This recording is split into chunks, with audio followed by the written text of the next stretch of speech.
Self help books की दुनिया में अगर कोई बुक डेकेड्स से पॉपुलर है तो उसमें एक नाम ऑलमोस्ट हर जगह मिलता है, the power of your subconscious mind. ये बुक 1960s में पब्लिश हुई थी और तब से मिलियंस कॉपी सेल हो चुकी हैं। कई लोग इसे लाइफ चेंजिंग बुक बोलते हैं, कई लोग इसे सूडो साइंस भी बोलते हैं, इसलिए इसका ऑनेस्ट रिव्यू इंटरेस्टिंग हो जाता है। बुक के ऑथर हैं जोसेफ मर्फी। उनका मेन क्लेम सिंपल है, ह्यूमन माइंड दो पार्ट्स में काम करता है, कॉन्शियस माइंड और subconscious mind. Conscious mind logical thinking करता है, सबकॉन्शियस माइंड बिलीव्स और इमोशंस को स्टोर करता है। ऑथर के अकॉर्डिंग अगर आप अपने सबकॉन्शियस माइंड को करेक्ट आइडियाज देते हो तो आप अपनी लाइफ चेंज कर सकते हो। यह कॉन्सेप्ट सुनने में पावरफुल लगता है। बुक रिपीटेडली ये मैसेज देती है कि थॉट्स रियलिटी को शेप करते हैं। अगर इंसान पॉजिटिव बिलीफ्स रिपीट करे और विजुअलाइज करे तो सबकॉन्शियस माइंड उस डायरेक्शन में काम करना स्टार्ट करता है। बुक का टोन मोटिवेशनल और स्पिरिचुअल दोनों है। ऑथर साइकोलॉजी को स्पिरिचुअलिटी के साथ मिक्स करते हैं। कई चैप्टर्स में एफर्मेशंस और प्रेयर का मेंशन मिलता है। ऑथर कहते हैं कि फेथ और बिलीफ सबकॉन्शियस माइंड को इन्फ्लुएंस करते हैं। ये अप्रोच कुछ रीडर्स को इंस्पायरिंग लग सकती है, लेकिन साइंटिफिक पर्सपेक्टिव से देखा जाए तो बुक में कई क्लेम्स एग्जैजरेटेड लगते हैं। बुक में बहुत सारी स्टोरीज दी गई हैं जहां लोग सिर्फ बिलीफ और एफर्मेशन से अपनी प्रॉब्लम सॉल्व कर लेते हैं। एग्जाम्पल के लिए इलनेस क्योर हो जाना, फाइनेंशियल सक्सेस मिल जाना, रिलेशनशिप्स इंप्रूव हो जाना। ऑथर कहते हैं कि subconscious mind powerful healing force है। प्रॉब्लम यह है कि बुक इन क्लेम्स को साइंटिफिक एविडेंस के साथ सपोर्ट नहीं करती। स्टोरीज एनेक्डोटल हैं, मतलब इंडिविजुअल एग्जाम्पल्स दिए गए हैं लेकिन रिसर्च डेटा नहीं दिया गया। इस वजह से कई साइकोलॉजिस्ट्स और रिसर्चर्स इस बुक को ओवरली सिंपलिस्टिक बोलते हैं। लेकिन इसका मतलब ये नहीं कि बुक कंप्लीटली यूजलेस है। बुक का एक साइकोलॉजिकल ट्रूथ है, ह्यूमन बिलीव्स बिहेवियर को इन्फ्लुएंस करते हैं। अगर किसी इंसान को स्ट्रॉन्ग बिलीफ हो कि वो इंप्रूव कर सकता है तो वो ज्यादा एफर्ट करता है। अगर किसी को लगता है कि वो फेल होगा तो वो ट्राई ही नहीं करता। इस फिनोमिनन को मॉडर्न साइकोलॉजी में सेल्फ बिलीफ और एक्सपेक्टेंसी इफेक्ट के नाम से समझा जाता है। बुक बेसिकली इसी प्रिंसिपल को स्पिरिचुअल लैंग्वेज में एक्सप्लेन करती है। बुक का राइटिंग स्टाइल सिंपल है। ऑथर कॉम्प्लेक्स टर्मिनोलॉजी यूज नहीं करते, हर कॉन्सेप्ट को स्मॉल स्टोरीज के थ्रू एक्सप्लेन करते हैं, इसलिए बुक इजी टू रीड है। ये एक्सेसिबिलिटी बुक की पॉपुलैरिटी का एक रीजन है। कई रीडर्स जो एकेडमिक साइकोलॉजी बुक्स नहीं पढ़ते, उनके लिए ये बुक अप्रोचेबल लगती है। लेकिन यही सिंप्लिसिटी कभी कभी प्रॉब्लम बन जाती है। बुक का टोन कभी कभी अनरियलिस्टिक लगता है।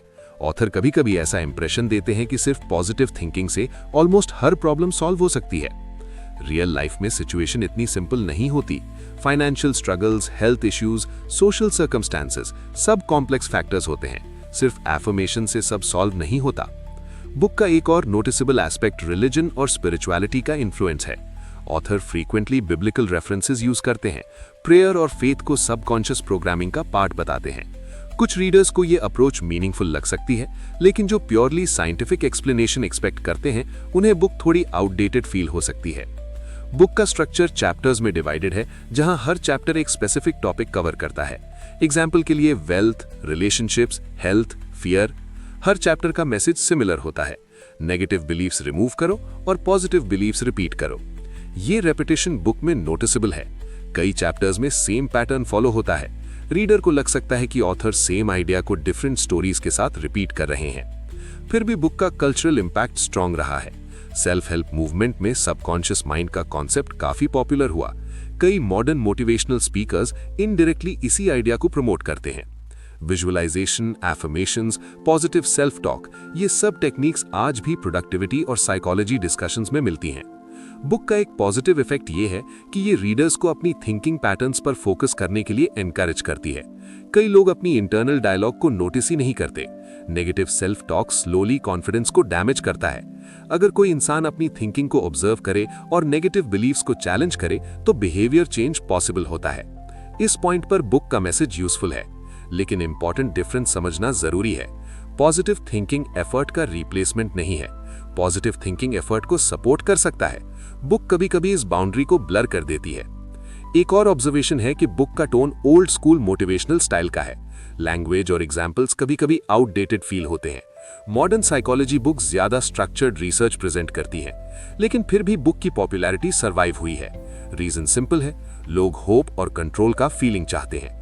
बुक ये मैसेज देती है कि इंसान अपनी इंटरनल वर्ल्ड को कंट्रोल कर सकता है। अब फाइनल वर्डिक्ट की बात करते हैं। The power of your subconscious mind एक क्लासिक सेल्फ हेल्प बुक है। इन्फ्लुएंस स्ट्रॉन्ग है, राइटिंग सिंपल है, मैसेज मोटिवेशनल है, लेकिन साइंटिफिक डेप्थ लिमिटेड है और कई क्लेम्स एग्जैजरेटेड लगते हैं। अगर कोई रीडर इस बुक को इंस्पिरेशन और माइंडसेट शिफ्ट के पर्सपेक्टिव से पढ़ता है तो बुक यूजफुल हो सकती है। लेकिन अगर कोई reader strict scientific psychology expect कर रहा है तो बुक थोड़ी आउटडेटेड और सिंपलिस्टिक लग सकती है। ओवरऑल इंप्रेशन बैलेंस्ड है। बुक का कोर लेसन सिंपल है। आपके बिलीव्स और थॉट्स आपके बिहेवियर को इन्फ्लुएंस करते हैं। अगर बिलीव्स पॉजिटिव और कंस्ट्रक्टिव हैं तो एक्शन स्ट्रांग होते हैं। लेकिन रियल चेंज सिर्फ थॉट्स से नहीं आता। रियल चेंज तब आता है जब थिंकिंग के साथ कंसिस्टेंट एक्शन भी हो।